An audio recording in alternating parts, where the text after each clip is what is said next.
Hey guys, it's Gia and I'm back again with another video. In this video, I want to talk about 3 mistakes that I made as an indie filmmaker that you should avoid. Mistake 1 is trying to hire a film crew without having the film crew read your synopsis. I remember this one crew member that I tried to hire. I specifically told her during the interview, look, my film is dark.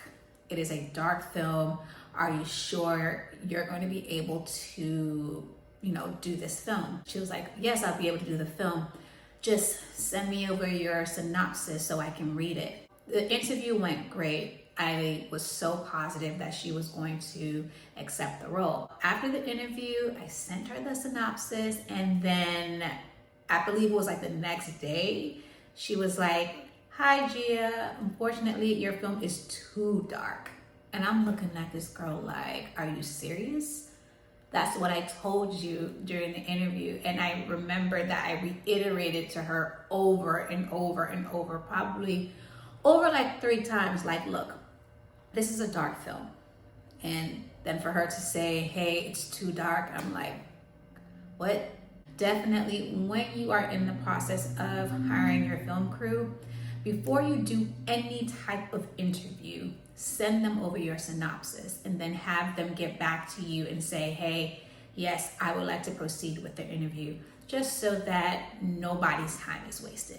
The second mistake that you should avoid is not telling your editor when you expect to receive a rough cut. During my initial phases of trying to edit my film, it's my first time, so I really don't know what I'm doing. So because I didn't put a deadline on when I expected to receive a rough cut, I lost 6 months in post-production.